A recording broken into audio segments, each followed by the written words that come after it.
Karachi press club کے عہدیداروں کا میں شکر گزار ہوں کہ آج انہوں نے مجھے اس تقریب میں مدعو کیا۔ میرا کیونکہ جو ہمارے طاہا بھائی تھے انہوں نے بات کی تھی کہ کوئی کانکریٹ سجیشنز نہیں دیتا اور کانکریٹ کرٹیسزم نہیں کرتا کہ اسپیکا قانون میں کیا خرابیاں ہیں، تو میں کچھ اس پہ ہی بات کروں گا کہ یہ جو امینڈمنٹس آئی ہیں اس سے کیا فرق پڑتا ہے، کیونکہ پہلے بظہر بھائی نے بھی یہی بات کی تھی کہ بہت سارے لوگوں کو آئیڈیا بھی نہیں ہے کہ اس کے کیا ایفیکٹس ہوں گے۔ جب ہم نے 26ویں ترمیم کے بارے میں بات کی تھی، جس وقت قانون کے مسودے ہی سامنے آئے تھے، تو اس وقت ہم نے یہ کہا تھا کہ بالکل آپ ڈرافٹس پڑھ کے ہی اندازہ لگا سکتے تھے کہ کیا تاثرات ہوں گے، کیا اس کے آثار ہوں گے۔ یہ کہا تھا کہ حکومت جو ہے وہ چیف جسٹسز اور ججز اپنی مرضی کے سیاسی منشا کے مطابق ججز تعین کرے گی۔ یہ کہا تھا کہ آئینی بینچز بنیں گی جو پولیٹیکل پارٹیز کی چوزن بینچز ہوں گی۔ یہ کہا تھا کہ جو مقدمات ہیں ان میں مزید تاخیر ہوگی، کیونکہ یہ کلیئر ہی نہیں ہوگا کہ کون سا مقدمہ آئینی بینچ کے پاس جانا ہے، کون سا مقدمہ ریگولر بینچ کے سامنے جانا ہے۔ یہ تمام چیزیں آپ کے سامنے ہیں۔ اب 4 مہینے میں اس وقت یہ بات کی جاتی تھی کہ نہیں، بڑے کوئی آئینی ماہر آ کے بیٹھیں گے آئینی بینچز میں، عدلیہ جو ہے جو اس کی خامیاں تھیں بالکل سب کے سامنے تھا، ان کا جو ماضی میں جو ان کا کانڈکٹ رہا ہے وہ بہتر ہو جائیں گے۔ تو 4 مہینے میں سب دودھ کا دودھ اور پانی کا پانی ہو گیا، ہر چیز سامنے ہے۔ ایک آئینی بینچ کا میں اکثر اس دن بھی مثال دے رہا تھا، یہاں سندھ ہائی کورٹ میں آئینی بینچ کے سامنے ایک مقدمہ آیا شرجیل میمن صاحب کا اور قائم علی شاہ صاحب کا، ریفرنس فائل ہوئی ان کے خلاف کہ وہ بیریا ٹاؤن کے سکینڈل والی، اس میں ریفرنس فائل ہوئی، انہوں نے وہاں سے جو نیب کی عدالت تھے اس سے رجوع نہیں کیا، ڈائریکٹ ہائی کورٹ پہنچ گئے۔ ہائی کورٹ میں انہوں نے درخواست کی کہ یہ جو ریفرنس ہے یہی بدنیتی پہ مبنی ہے، اس کو ختم کر دیا جائے۔ تو آئینی بینچ جو تھی اس نے پہلی تاریخ کو ہی نیچے کورٹ کی جو سمنس تھے وہ بھی سسپینڈ کر دیے، اور یہ بھی کہا کہ ان کے خلاف ریفرنس نہیں چلے گی، مگر بقایا جتنے بھی ملزمان ہیں ان کے خلاف ریفرنس ضرور چلے گی۔ اب اس بات سے جیلس ہو کے شاید کچھ اور جو ملزمان تھے انہوں نے درخواست ڈال دی 3 دن بعد آئینی بینچ کے سامنے، تو وہ کچھ نچلے لیول کے سول سرونٹس تھے، ان کی درخواست پہ اسی آئینی بینچ نے یہ کہا کہ نہیں، یہ تو ہماری جورسڈکشن میں ہی فال نہیں کر سکتا، ہم اس پہ کوئی آرڈر نہیں کر سکتے۔ تو یہ جو چیز تھی یہ تو سامنے تھا جب 26ویں ترمیم بھی آئی تھی۔ اب پیکا کا جو قانون ہے اس میں کہتے ہیں کہ اس سے کیا ہوگا۔ دیکھیں، اول تو جو شروعات ہی پیکا کے قانون کی تھی وہ ہی غلط تھی، جب پی ایم ایل این کے دور میں کی گئی اس وقت بھی اسے مس یوز کیا گیا، ایف آئی اے کو ویپنائز کیا گیا صحافیوں کے خلاف اور سول سوسائٹی کے لوگوں کے خلاف۔ بہت ساری سول سوسائٹی کے لوگوں نے جنہوں نے کوئی ٹویٹر پہ کوئی بات رکھ دی ان کے خلاف بھی پرچے کٹے، ان کو بھی اٹھایا گیا۔ اس کے بعد جب ترامیم آئیں عمران خان صاحب کے دور میں اس وقت بھی ایسا ہی ہوا۔ یہاں مجھے یاد ہے اس وقت بھی ہم نے کئی جرنلسٹ کا، شاہزیب جیلانی صاحب تھے ان کے خلاف، ڈان کے، ان کے خلاف بھی اس طرح ہی پرچے کٹے۔ اب جو اس دور میں جو پیکا امینڈمنٹس لائی گئی ہیں اس میں کیا امپروومنٹ لائی گئی ہے، اور امپروومنٹ میں تنزیہ طور پہ کہہ رہا ہوں۔ سب سے پہلے تو انہوں نے یہ کیا ہے کہ سیکشن 2 میں انہوں نے یہ کر دیا ہے کہ ایک اتھارٹی قائم کی ہے، اور اس اتھارٹی کو یہ اختیار ہے کہ وہ کسی بھی سوشل میڈیا کے پلیٹ فارم کو کسی قسم کی بھی ڈائریکشن بھی دے سکتی ہے، اور وہ اس پلیٹ فارم کو بلاک بھی کر سکتی ہے. اور اگر کسی شخص نے بھی، اور یہی بات پہلے بھی ہوئی تھی کہ ضروری نہیں ہے کہ آپ متاثران میں سے ہوں، کوئی بھی شخص اگر شکایت کر دے کسی سوشل میڈیا کے پلیٹ فارم کے بارے میں تو 24 گھنٹے کے اندر اتھارٹی فیصلہ کرے گی، اور اس فیصلے میں یہ بھی شامل ہو سکتا ہے کہ آیا وہ صرف جو اوفینڈنگ نیوز آئٹم ہے اس کو نکالا جائے یا کمپلیٹلی اس پلیٹ فارم کو بلاک کر دیا جائے. یہ اختیار دے دیا اتھارٹی کے پاس، اور اتھارٹی کے جو ممبران ہیں وہ تمام حکومتی ممبران ہیں. 2-3 وہ کہتے ہیں کہ ہم باہر سے سول سوسائٹی سے بھی لے لیں گے،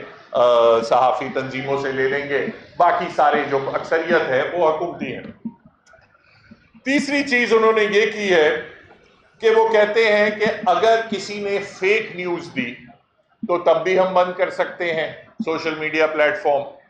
اور اگر کسی نے کسی شخص کے خلاف ایسپرجنس یعنی تہمت لگائی، یہ بھی نہیں لکھا کہ جھوٹی تہمت ہو، غلط بات ہو، بے بنیاد ہو، بس لکھا ہے اگر تہمت لگائی کسی شخص کے خلاف باشمول کسی ممبر پارلیمنٹ کے، کسی ممبر اسمبلی کے، کسی فوج کے کسی ممبر کے خلاف، افسر یا سولجر کے خلاف، یا عدلیہ کے کسی جج کے خلاف، تو تب بھی یہ بلاکنگ کر سکتے ہیں. اگر صحافی جو ہیں وہ پبلک آفیشلز کے بارے میں رپورٹ نہیں کر سکتے، اگر آپ حکومت وقت کے خلاف، کیبنٹ کے کسی ممبر کے خلاف آپ کسی قسم کی ایسپرجن نہیں لگا سکتے، تنقید نہیں کر سکتے، تو پھر صحافت تو ختم ہو گئی نا، پھر تو کوئی رہا ہی نہیں، پھر آپ کیا باتیں کریں گے وہاں سوشل میڈیا پہ یا کسی بھی پلیٹ فارم پہ. پھر اس نے یہ تو ہوا اس اتھارٹی کے اختیارات. اس کے ساتھ ساتھ انہوں نے بہت ساری کرمنلائزیشن کی ہے کہ یہ کہا ہے کہ کوئی اگر فیک نیوز چلاتا ہے تو اس کو 3 سال کی سزا ہو سکتی ہے. پھر اس کے علاوہ سیکشن 20 تو پہلے موجود تھا کہ اگر کسی کی یہ حد تک عزت ہو تو اس کے خلاف کارروائی ہو سکتی تھی، تو وہ تو پہلے ہی موجود تھا، مگر ان دونوں سیکشنز کو انہوں نے کوگنیزبل بنا دیا. کوگنیزبل کا مطلب یہ ہے کہ پہلے طریقہ کار یہ ہوتا تھا کہ آپ اگر کسی کی تضحیک ہوئی ہے تو وہ جا کے کسی عدالت میں دعویٰ کرتا تھا، چاہے وہ فوجداری کا ہو یا دیوانی. وہ دعویٰ کرتا تھا تو اگر فوجداری کی بھی دعویٰ کیا ہے تو پھر عدالت کہتی تھی آیا کیس میں کوئی دم ہے یا نہیں ہے. یہ چیز کیونکہ وہ نان کوگنیزبل اوفینسز تھے، ان کو کوگنیزبل بنانے کا مقصد یہ ہے کہ اب وہ کوئی بھی شخص، ضروری نہیں ہے کہ متاثرین میں سے ہو، کوئی بھی شخص جا کے شکایت کرے، اور وہ شکایت کرے گا جو ایف آئی اے کا سکسیسر باڈی بنائی ہے نیشنل سائبر کرائم ایجنسی، اس کے خلاف شکایت کرے گا. وہ ایجنسی پھر آپ کو پہلے دن ہی گرفتار کر سکتی ہے، کسی عدالت سے ان کو اجازت لینے کی ضرورت نہیں ہے. پھر سارا برڈن جو ہے وہ آپ کے اوپر آ جائے گا کہ آپ جا کے بیل کی درخواست دائر کریں اور یہ دکھائیں کہ نہیں میری جو خبر تھی وہ سچی تھی، جھوٹی تھی، جو بھی ہے وہ تو لمبا پھر چلتا رہے گا. مگر جو انیشل کام ہے وہ انہوں نے ایف آئی اے کے حوالے، اور بلکہ سائبر کرائم ایجنسی کے حوالے کر دیا ہے. ایک اور خوبصورت چیز اس میں انہوں نے یہ کی ہے کہ جو تفتیشی عمل ہے اس میں انٹیلیجنس ایجنسیز کو بھی شامل کر لیا ہے. تو جب آپ میجسٹریٹ کے سامنے، کسی ایڈیشنل سیشن جج کے سامنے بیل کروانے جائیں گے اور اس کو پتا ہے کہ آئی ایس آئی کا افسر ہے تفتیشی عمل میں شامل، تو وہ آپ کو کتنی بیل دے گا وہ بھی آپ سب لوگ مجھ سے زیادہ شعور رکھتے ہیں، زیادہ حالات کو سمجھتے ہیں. تو یہ طریقہ کار ہے جس سے ٹیررائز کیا جا رہا ہے میڈیا کو. اس میں ایک اور قانون ہے صرف پاکستان میں جہاں تفتیشی عمل میں انٹیلیجنس ایجنسیز کو شامل کیا جاتا ہے، اور وہ انسداد دہشت گردی کا قانون ہے. تو صحافیوں کو بیسکلی یہ فیک نیوز کا جو فینومینا ہے، انہوں نے کہا ہے یہ پاکستان میں دو سب سے بڑے مسئلے ہیں، وہاں انٹیلیجنس ایجنسیز کی ضرورت ہے، ان کے رول کی ضرورت ہے۔ پہلا مسئلہ ٹیررزم ہے، دوسرا مسئلہ صحافت ہے۔ یہ ہے پیکا قانون، پیکا امینڈمنٹ لا کا لبے لباب۔ اب دیکھیں باقی دنیا میں کیا سسٹم، فیک نیوز، کچھ دوستوں نے بات کی کہ فیک نیوز کو بھی کرب کرنے کا طریقہ کار ہونا چاہیے، بالکل ہونا چاہیے باقی دنیا میں، مگر جو ڈیفامیشن کا قانون ہے وہ اگر آپ سارا ٹرینڈ دیکھیں، اور میں صرف وہ جو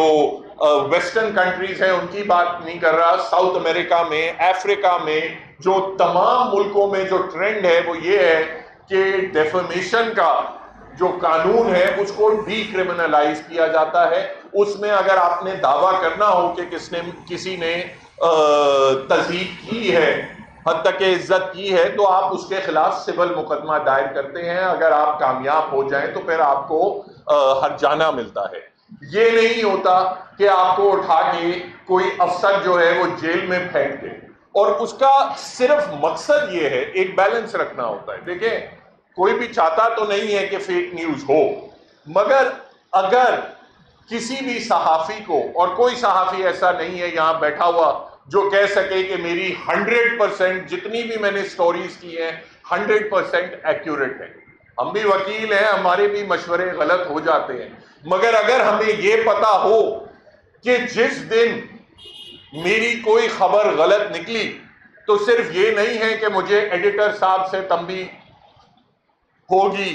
یا میرے خلاف کوئی دیوانی کوئی مقدمہ بن سکتا ہے، آپ کو یہ پتا ہو کہ کوئی ایف آئی اے کا افسر آ کے، کوئی آئی ایس آئی کا افسر اٹھا کے مجھے جیل میں پھینک سکتا ہے، تو پھر آپ رپورٹنگ بند کر دیں گے۔ پھر آپ کی رپورٹنگ صرف یہ ہوگی کہ پریس کانفرنس میں کیا کہا گیا تھا وہ لکھا جائے، اور پریس ریلیز میں کیا خبر آئی تھی وہ کیا لکھا جائے۔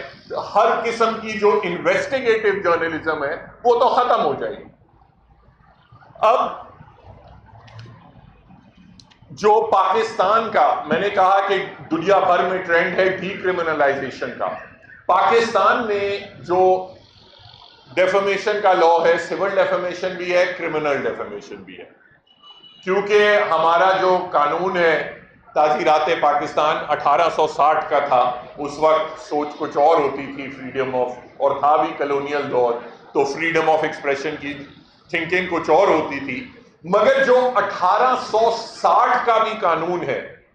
کرمنل ڈیفامیشن کا، اس میں آپ کے لیے سیف گارڈز موجود ہیں۔ سب سے پہلا سیف گارڈ تو یہ ہے کہ نان کوگنیزبل اوفینس ہے، کوئی پولیس والا آ کے اٹھا کے آپ کو جیل میں نہیں پھینک سکتا ڈیفامیشن کے کیس میں، اس درخواست جو ہے وہ کسی جج کے سامنے ہی جائے گی۔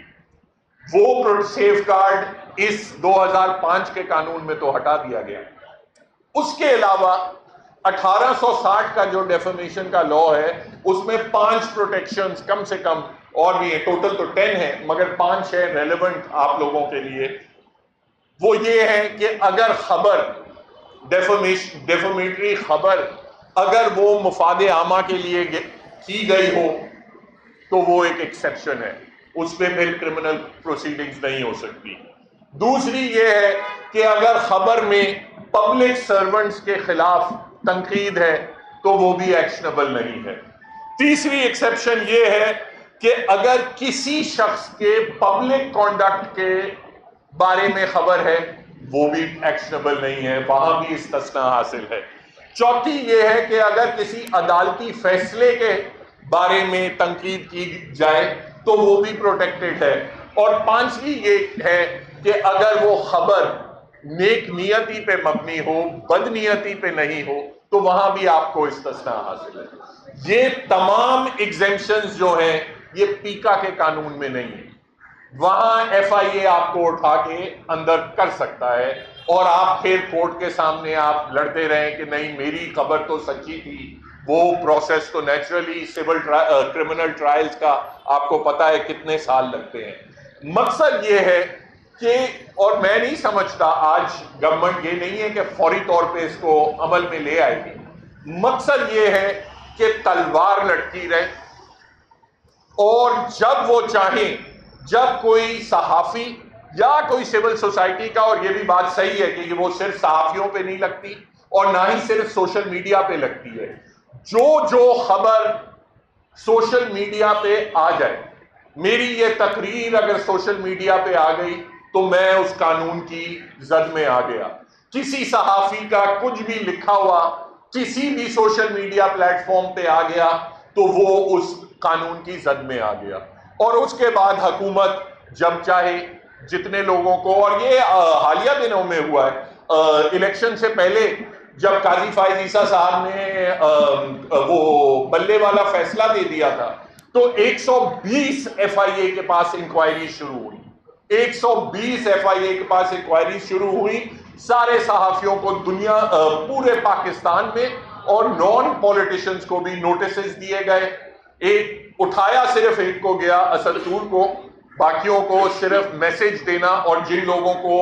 بلایا گیا اسلام آباد میں آپ پارا میں بلایا گیا انہوں نے تو اسی وقت کہا کہ اچھا چلیں آئندہ یہ خبر نہیں دیں گے۔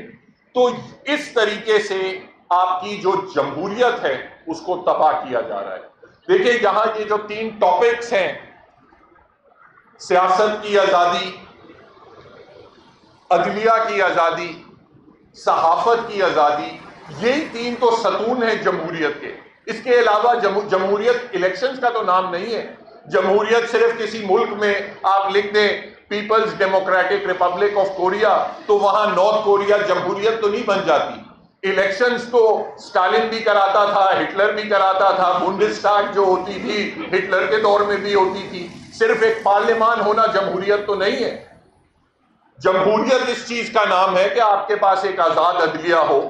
آپ کے جو نمائندے ہوں وہ جینوئنلی الیکٹڈ ہوں، وہ اکاؤنٹیبل ہوں،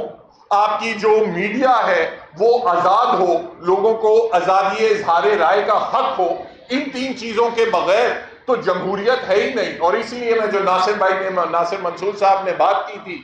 کہ آج ہم ڈکٹیٹرشپ میں رہ رہے ہیں۔ We have to recognize that we are living in a dictatorship، اور ہم سب کی غلطیاں اور ہماری سیاسی جماعتوں کی، تمام سیاسی جماعتوں کی، اور آج بھی بات ذرا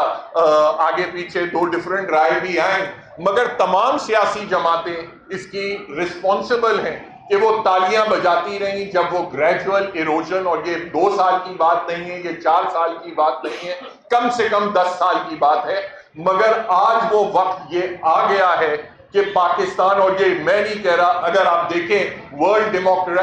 ڈیموکریسی انڈیکس کی پبلیکیشن آتی ہے، کئی سالوں سے پاکستان پارٹلی فری